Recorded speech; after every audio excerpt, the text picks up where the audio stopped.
Hi everyone, कैसे हो आप सब। स्वागत है आप लोगों का हमारे इस चैनल में, जो कि आप लोगों के लिए ईपीएफओ से रिलेटेड हर एक चीज़ को कवर कर रहा है।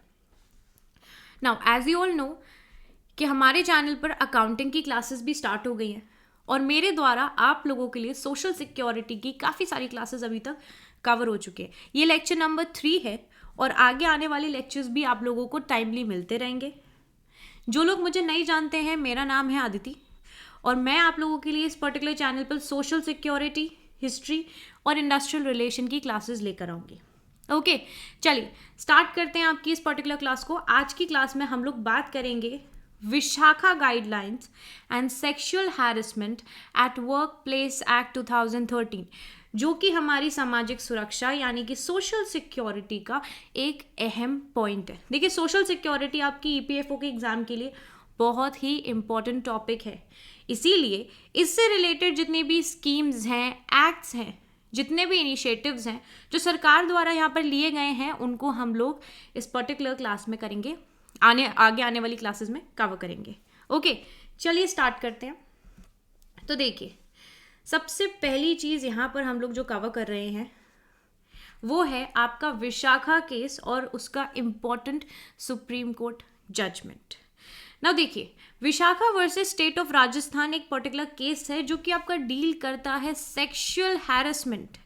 अब ये सेक्सुअल हैरेसमेंट आपकी बात कर रही है जो कि महिलाओं को वर्क प्लेसेस पे देखने को मिलती है। देखिए, अगर महिला घर से बाहर जा रही है तो वो भी सबसे बड़ा एक एक मैटर बन जाता है लोगों के लिए, सोसाइटी के लिए, कि वो उस पर 4-5 टिप्पणियां करें।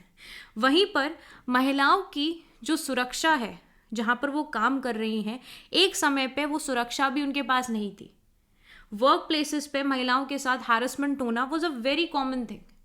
और जब ये विशाखा केस आया उस टाइम पर ये चीज़ हाईलाइट हुई, और जब ये चीज़ हाईलाइट हुई तो उसी से रिलेटेड हमारे सुप्रीम कोर्ट ने इससे रिलेटेड यहाँ पर डिटेल गाइडलाइंस जो थी वो इस्टेब्लिश करी।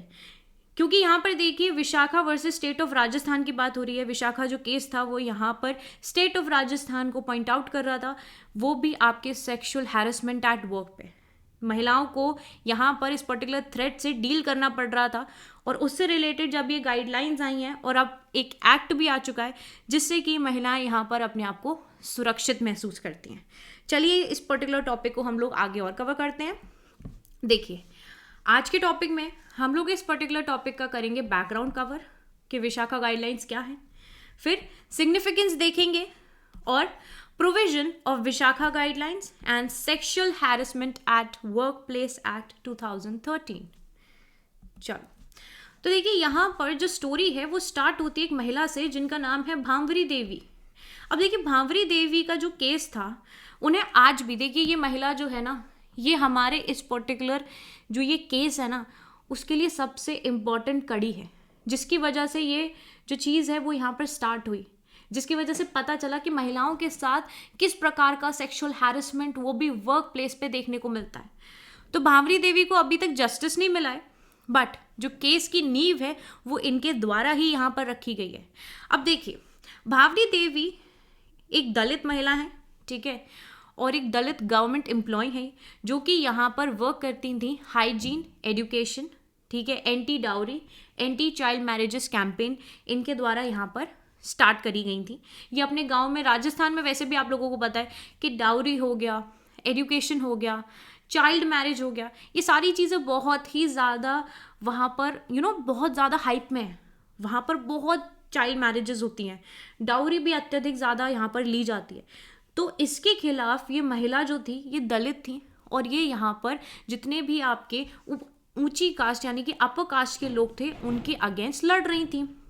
अब एक अपर कास्ट के लोग थे जिनके यहाँ पर चाइल्ड मैरिज जो थी वो चल रही थी, उसको रोकने के लिए इन्होंने यहाँ पर कैंपेन से लेकर, रैली से लेकर सब कुछ स्टार्ट किया, बट ये यहाँ पर उस शादी को रोक नहीं पाई।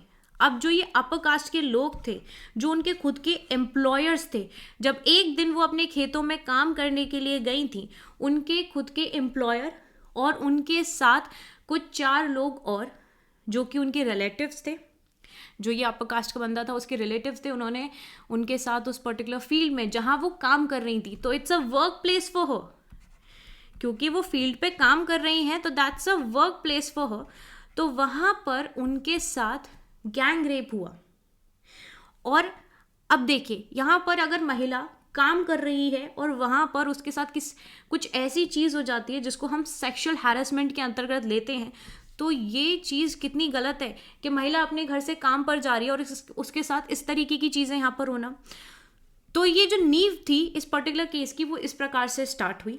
अब देखिए इस केस को सुप्रीम कोर्ट तक लेके गए, बट ड्यू टू यहाँ पर पूरी तरीके से जो एविडेंसेस थे वो यहाँ पर नहीं थे। पुलिस भी इनका केस जो था वो लेने को मना कर रही थी, क्योंकि पुलिस कह रही थी अरे बताओ ऊंची कास्ट के लोग हैं, वो किस प्रकार से एक दलित महिला के साथ ये सब कर सकते हैं। तो देखिए उस टाइम पर जो आपकी पुलिस थी उसका भी क्या मानना था कि अपर कास्ट के लोग दलित महिला के साथ ऐसा कहाँ से कर देंगे। तो इसीलिए इनका जो केस था वो यहाँ पर ज़्यादा नहीं चल पाया, लैक ऑफ एविडेंस होने की वजह से जो आपके डिफेंडेंट्स थे दे वर बीन एक्विटेड। ओके, अब देखिए यहाँ पर Vishakha and others versus state of Rajasthan, जो ये केस है 1997 में, 1969 में इंडियन सुप्रीम कोर्ट ने यहाँ पर, जिसमें आपकी नैना कपूर एंड हर ऑर्गेनाइजेशन साक्षी, इन्होंने फाइल करी एक PIL public interest litigation against the state of Rajasthan and the central government of India कि आप यहाँ पर एनफोर्स करेंगे वर्किंग विमेन के fundamental rights, article 14, article 19 and article 21 of the Indian constitution, जो कि यहाँ पर महिलाओं की आज़ादी, उनकी डिग्निटी, उनकी लाइफ से रिलेटेड है। और अगर कोई महिला किसी जगह काम करने जा रही है और उसके साथ इस तरीके की हालत होती है, इस तरीके की चीज़ होती है, वो बिल्कुल गलत है।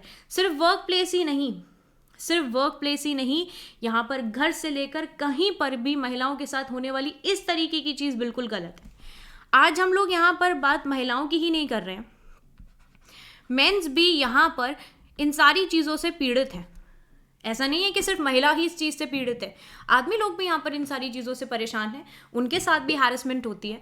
तो यहाँ पर हर एक व्यक्ति का जो फंडामेंटल राइट है, मौलिक अधिकार है, आर्टिकल 14, 19, 21, उसके तहत उनके साथ किसी भी तरीके की होने वाली इस प्रकार की चीज़ें गलत हैं। और उसके लिए सरकार को कुछ एक्ट, कुछ ऐसा कानून लेके आना चाहिए कि अगर कोई व्यक्ति उसके साथ ऐसा करता है तो वो गलत है, और जहाँ पर वो जिसके अंतर्गत वर्क कर रही हैं, किसी भी कंपनी में वर्क कर रही हैं, तो वो लोग यहाँ पर इसके लिए भी लायबल और आंसरेबल रहेंगे। ओके, चलिए, तो यहाँ पे विशाखा प्रिंसिपल जो थे वो कलेक्शन है आपके प्रोसीजरल गाइडलाइंस का, जो कि यहाँ पर इस्तेमाल किया गया in sexual harassment cases in India.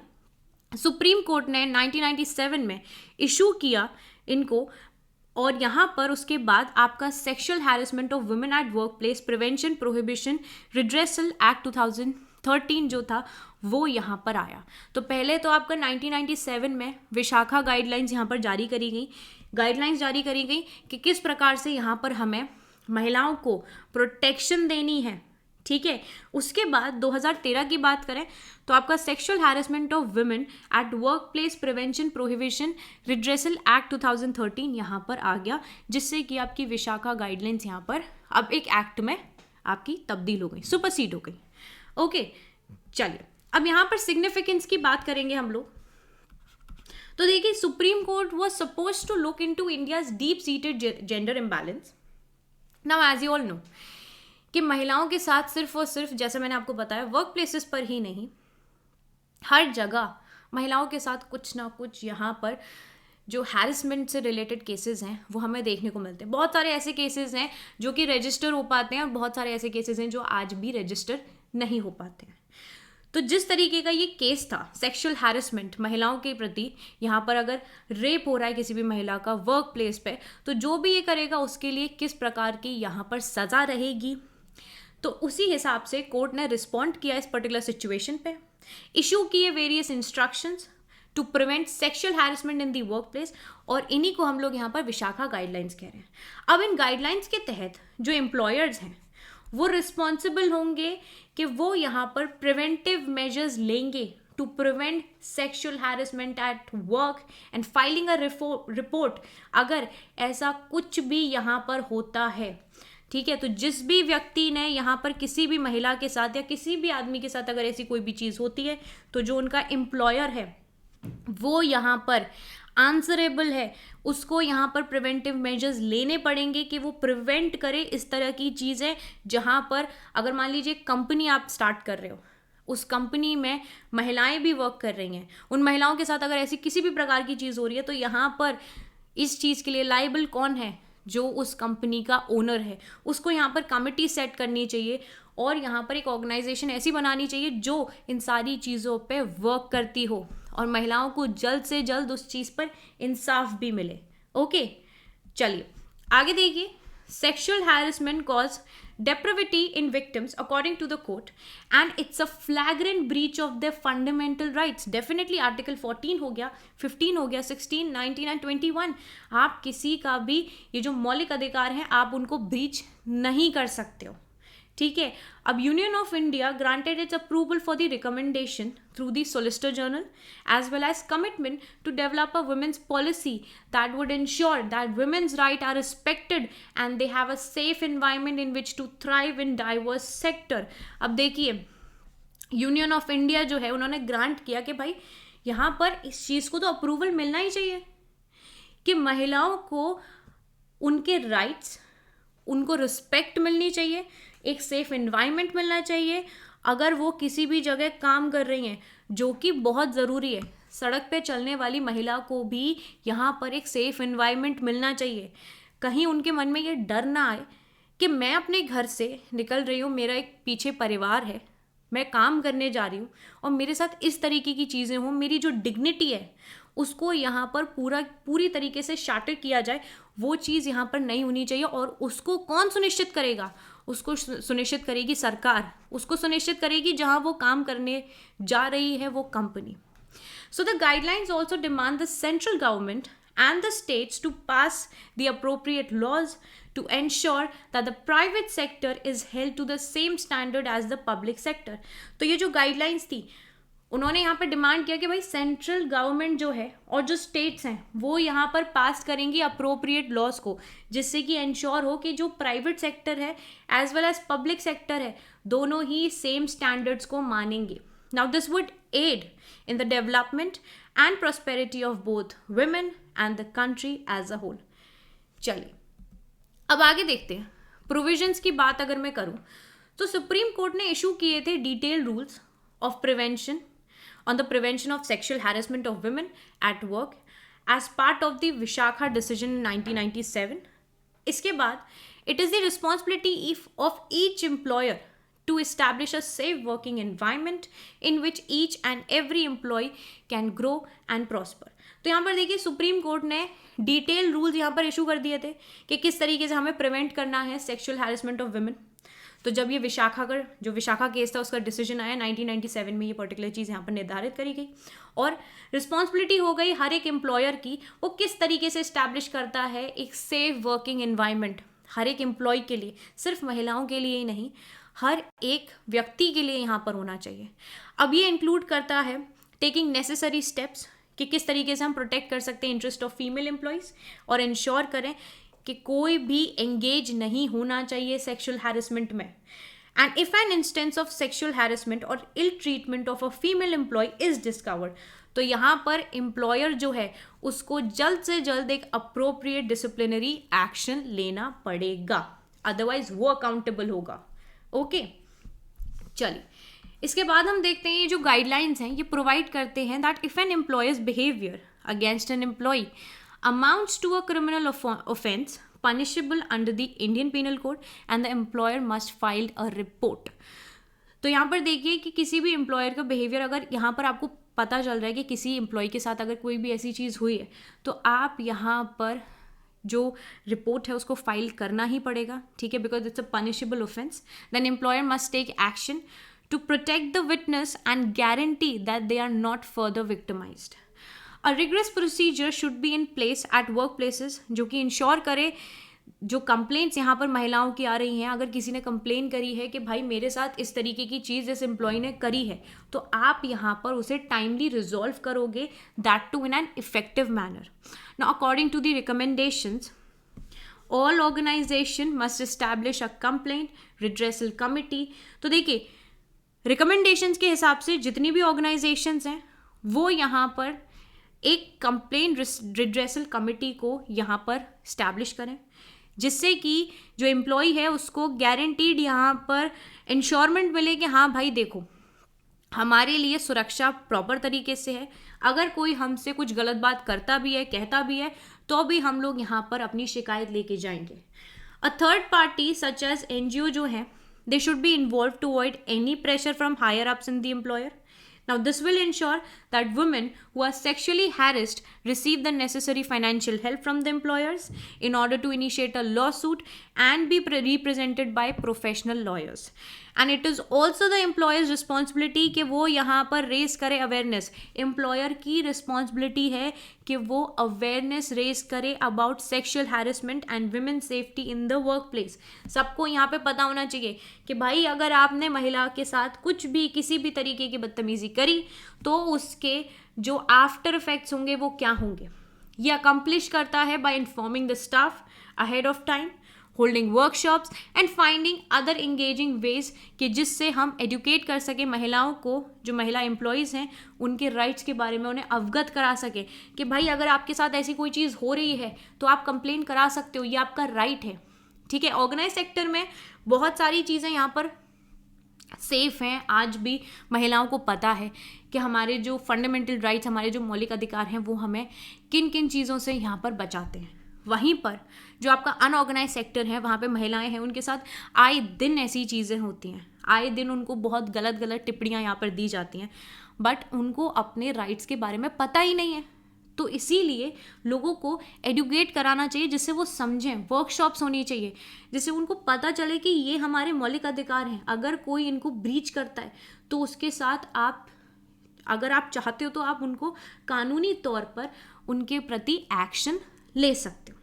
Sexual harassment of women at work prevention, prohibition and redressal act 2013 को लेटर रिप्लेस किया गया था विशाखा गाइडलाइंस. ठीक है, तो विशाखा गाइडलाइंस को रिप्लेस कर दिया गया था इस पर्टिकुलर एक्ट से, जो कि 2013 में आया, 17 साल बाद आया. ठीक है, चलिए अब इस एक्ट के बारे में अगर हम बात करें तो कि ये जो एक्ट था इसको पार्लियामेंट में पास किया गया 17 ईयर्स बाद.